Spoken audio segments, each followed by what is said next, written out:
Okay, let's get started. Here is my dashboard program. It was originally built to take numbers pasted in here and then averaged out. That's useful for stock data. Today I'm going to show you some other features of what the program can do. First of all, I use it to launch a couple of programs here. One is called Stocks Calc, and that is this program here. I think I reviewed this in another video. Basically, this is just a calculator up here that is a time value of money calculator, and the feature I added was what would happen if you add a percentage bargain and then compute the return based on that bargain. In the middle here we have a two-stage discounted cash flow model for estimating the intrinsic value of a stock. At the bottom here is simply a ratio and percentage calculator, and then over here we just have a standard calculator. The buttons above bring up multiple tabs about the news and economy, the markets, value investing, and then a button for promoting my books. Now let's get rid of that and let's move on to see what other program do I have open. I had also built this one to be able to have it read some of the news from CNBC. For example, if we start here, I can make it start reading. 41,300 vehicles in the third quarter. Topping expectations. And then let's get rid of that. So the dashboard program I have is unique in a way that it acts like a taskbar. I can make it go away by clicking this, and it's simply minimized here at the bottom. When I slide my mouse down here, it pops back up. The other way to make it go down is slide the mouse over this white area and it goes back down. Now, one of the features I like to use is this button here, News. And when I click that, I can bring up multiple tabs. The first tab goes to Reuters Business News. The second tab is simply the write-up for the stock market on this past Friday, October 1st. I'm recording this on a Sunday, so there's nothing new today, but Monday, tomorrow, they'll have a new write-up there.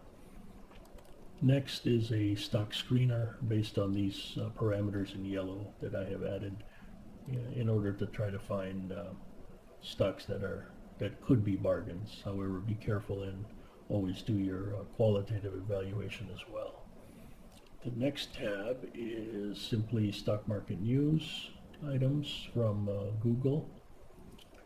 The next item is the Market Watch website, and different market and economic articles there.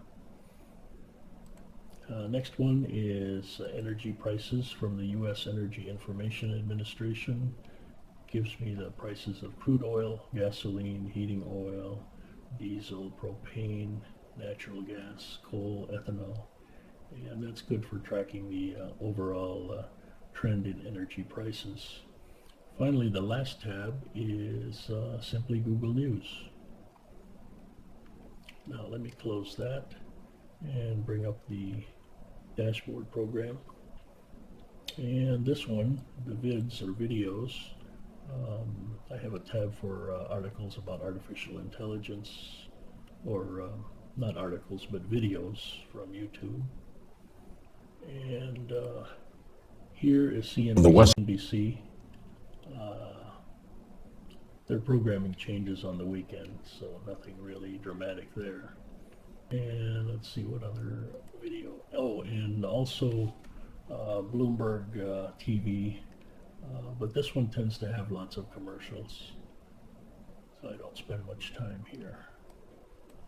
And let's see. The other thing I have is called a text-to-speech reader, so it will read whatever you have in the clipboard. This GUR is for Guru Focus.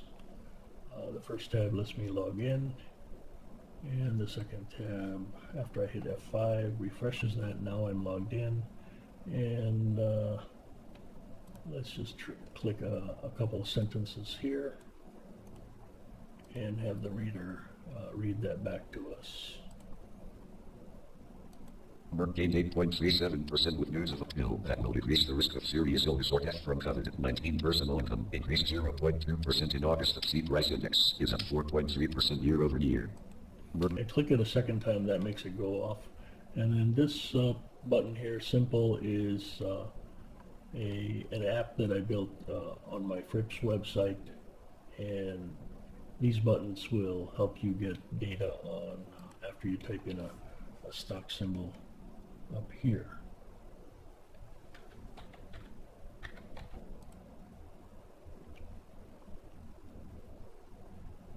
So that's how that works. To end the program, I simply click on the end here.